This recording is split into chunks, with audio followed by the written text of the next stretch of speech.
खुलुमबाय बेयो बड'लेण्ड इंखं टेलिभिजन दिनै 31 मार्च 2022 बृहस्पतिखालि सानसेनि बरादखौ नोंथांमोननि खाथियाव लाबोदों आं सदानन्द दैमारिया।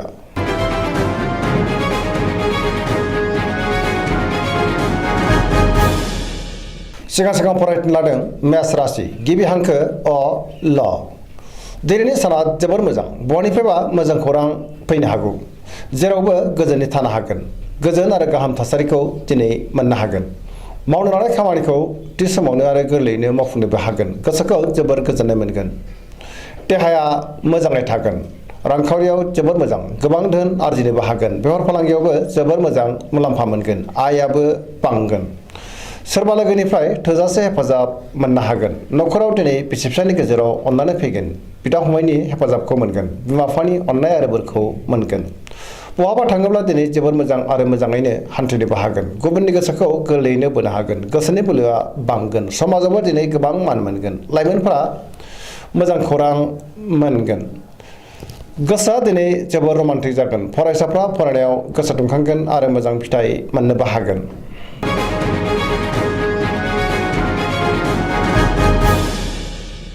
वृष राशि गिबि हांखो इ उ ब। दिनैनि साना जोबोर मोजां, सोरजोंबा बाख्नाय जागोन। गोसोखौ दिनै जोबोर गोजोननाय मोनगोन। गोसोनि बोलोआ बांगोन। मावनो लानाय खामानिखौ थि समावनो आरो गोरलैयैनो मावफुंनोबो हागोन। समाजाव गोबां मान मोनगोन। गुबुनजों मोजां सोमोन्दो लाखिनो रोंगोन। रांखावरियाव दिनै जोबोर मोजां, गोबां धोन आरजिनोबो हागोन। बेफार फालांगियाव दिनै जोबोर मोजां आरो गोबां मुलाम्फा मोनगोन। आयाबो बांगोन। न'खराव दिनै बिसि फिसायनि गेजेराव अननानै फैगोन। गुबुननि हेफाजाबखौ थोजासे मोनगोन। न'खराव बिदा फंबायनि हेफाजाबखौबो मोननो हागोन। देहाया मोजाङैनो थागोन। गुबुननि थाखाय मोजां खामानि मावनानै होनोबो हागोन। जायखि खामानि मावा मानो मोनफ्रोमबो खामानिखौनो दिनै गोरलैयैनो मावफुंनो हागोन। लोगोफोरनि अनसायनाय मोनगोन। गोसोनि साननायफोरा मोगथाङाव जाफुंगोन। पजिटिभ एनार्जिनि गोहोमबो गोग्लैगोन। लाइमोनफोरा जोबोर रमान्टिक जागोन आरो गावबा गावनि गोसोनि साननायफोरखौबो फोरमायलायनो हागोन।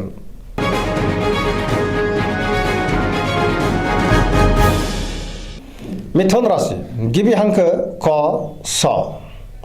दिनैनि साना जोबोर मोजां, गोबां बिथिङाव जाफुंसार जानो हागोन। गुबुननि अनसायनाय मोनगोन।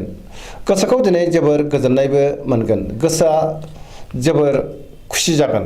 देहाया मोजाङै थागोन। रांखावरियाव दिनै जोबोर मोजां।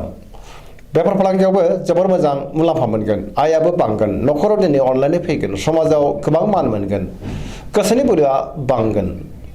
मावनो लानाय खामानिखौ थि समावनो मावफुंनोबो हागोन। सोरबा लोगोनिफ्राय थोजासे हेफाजाब मोनगोन। गुबुनजों मोजां सोमोन्दो लाखिनोबो रोंगोन। लाइमोनफोरनि गोसोआ दिनै जोबोर रमान्टिक जागोन आरो गोसोनि साननायखौ फोरमायलायनो हागोन। पजिटिभ एनार्जिनि गोहोम गोग्लैगोन। धोरोमारि बिथिङावबो गोसो दुंखांगोन।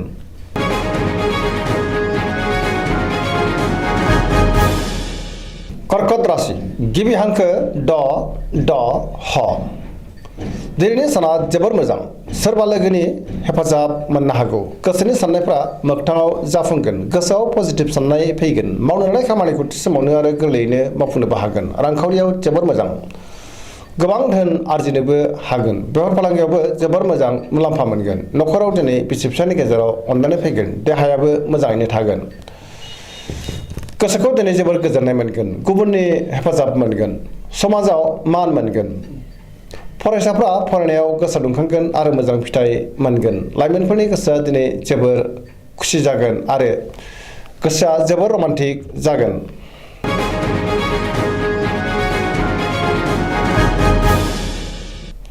सिंह राशि गिबि हांखो म ट।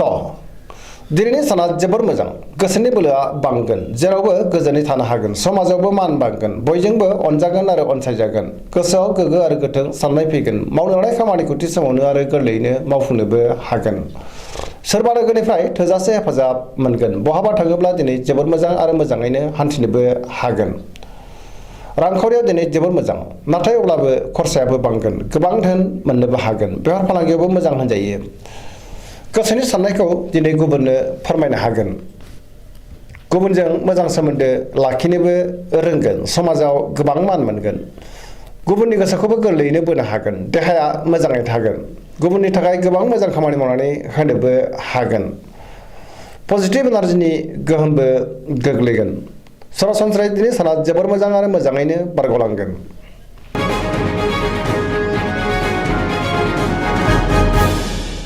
कन्या राशि गिबि हांखो प ट दिनैनि साना जोबोर मोजां गोसोनि बोलोआ बांगोन गोसोआव पजिटिभ साननाय फैगोन गोथों आरो गोग्गो साननो रोंगोन गियाननि आंखाल जानाय नङा रांखावरियाव दिनै जोबोर मोजां गोबां धोन आरजिनो हागोन आयाबो बांगोन बेफार फालांगियाव दिनै जोबोर मोजां मुलाम्फा मोनगोन देहाया मोजाङै थागोन गोबां मुंदांखा सुबुंजों लोगो मोनज्लायनोबो हागौ नखराव दिनै अननानै फैगोन गोबां खामानियाव मुखुबबो थागोन सोरजोंबा बाख्नायजानोबो हागौ गोसोखौ दिनै जोबोर गोजोननायबो मोनगोन पजिटिभ एनार्जिनि गोहोम गोग्लैगोन सोरजोंबा बाख्नायजानो हागौ लाइमोनफ्रा जोबोर रमान्टिक जागोन आरो गोसोनि साननायखौ फोरमायलायनोबो हागोन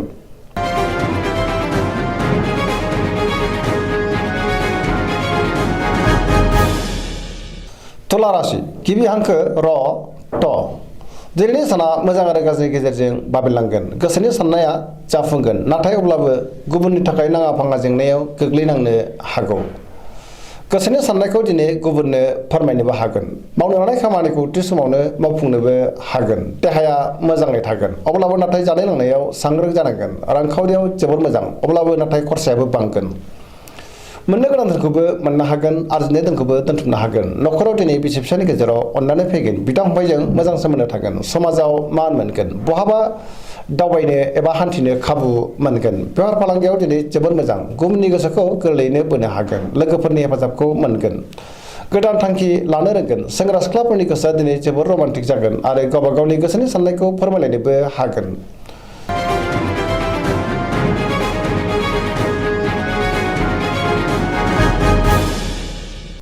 वृश्चिक राशि गिबि हांखो न स दिनैनि साना जोबोर मोजां बहाबा गोजानाव दावबायहैनो खाबु मोनगोन गोसोखौ दिनै जोबोर गोजोननाय मोनगोन समाजाव लोगो लेवा बांगोन सोरबा गोजाम लोगोजों बहाबा लोगो मोनज्लायनोबो हागौ गोसोआव गोग्गो आरो गोथों साननाय फैगोन मावनो लानाय खामानिखौ थि समावनो आरो गोरलैयैनो मावफुंनोबो हागोन गुबुननि थाखाय गोबां मोजां खामानि मावनानै होनोबो हागोन बहानिफ्रायबा मोजां खौरां फैनो हागौ गोसोनि साननाया जाफुंगोन गोसोनि बोलोआबो बांगोन समाजाव दिनै गोबां मान मोननो हागोन नखराव बिसि फिसायनि गेजेराव अनलायनाय फैगोन बिदा फंबायजों मोजां सोमोन्दो थागोन रांखावरियाव दिनै जोबोर मोजां नाथाय अब्लाबो खरसायाबो बांगोन बेफार फालांगियाव जोबोर मोजां मुलाम्फा मोनगोन देहायाबो मोजाङैनो थागोन गुबुननि हेफाजाब मोननो हागोन फरायसाफ्रा फरायनायाव गोसो दुंखांगोन आरो मोजां फिथाइ मोनगोन लाइमोनफ्रा दिनै जोबोर रमान्टिक जागोन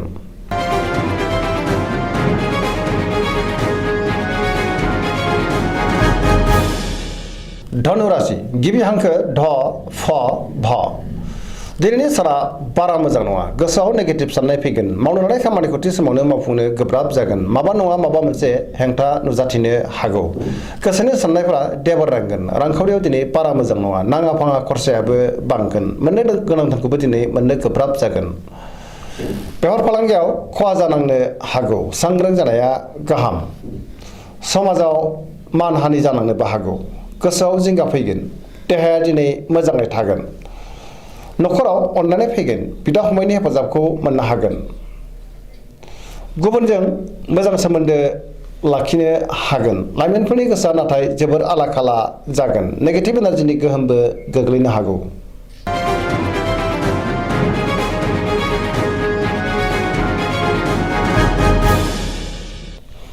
मकर राशि गिबि हांखो ख ज दिनैनि साना जोबोर मोजां गोसोनि बोलोआ बांगोन गोसोनि साननाया मोगथाङाव जाफुंगोन बहाबा हान्थिनो खाबु मोननो हागौ सिगांनि बबेबा आद्रा खामानिखौ मावफुंनो हागोन रांखावरियाव जोबोर मोजां नाथाय अब्लाबो खरसायाबो बांगोन बेफार फालांगियाव जोबोर मोजां मुलाम्फा मोनगोन गुबुनजों मोजां सोमोन्दो लाखिनो रोंगोन गोदान खामानिखौ जागायजेननो हागोन नखराव दिनै बिसि फिसानि गेजेराव अनलायनाय फैगोन बिदा फंबायनिफ्राय थोजासे हेफाजाब मोनगोन देहायाबो दिनै मोजाङैनो थागोन सेंग्रा सिख्लाफ्रा गावबा गावनि गोसोनि साननायखौ फोरमायलायनोबो हागोन गोसोआ दिनै जोबोर रमान्टिक जागोन फरायसाफ्राबो फरायनायाव गोसो दुंखांगोन आरो मोजां फिथाइ मोनगोन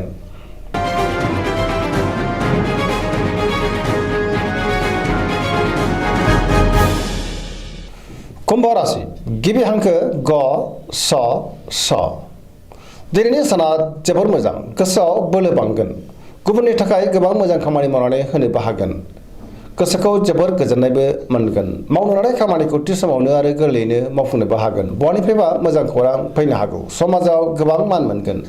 गोबां मुंदांखा सुबुंजों लोगो मोनज्लायनोबो हागौ।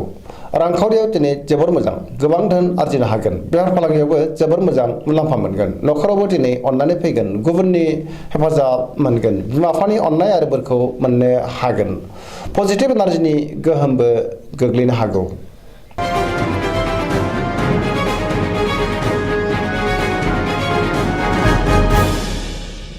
मीन राशि गिबि हांखो ड स। दिनैनि साना मोजां आरो गाज्रिनि गेजेरजों बाबेनलांगोन। गोसोआव नेगेटिभ साननाय फैगोन। गोसोनि बोलोआ लोरबां जानो हागौ। गोसोनि साननायखौ दिनै गुबुननो फोरमायनो गोब्राब जागोन। माबा नङा माबा मोनसे हेंथा नुजादेरनो हागौ। देहाया दिनै बारा मोजां थानाय नङा। गोबां रोखोमनि देहायारि जेंनायाव मोगा मोगि जानांनोबो हागौ। जानाय लोंनायाव सांग्रां जानांगोन। रांखावरियाव मोजां आयाबो बांगोन। बेफार फालांगियावबो मोजां होनजायो। न'खराव दिनै अननायनि आंखाल फैनोबो हागौ। गोसोनि बोलोआ लोरबां जागोन। सोरजोंबा रायखोमा जानोबो हागौ।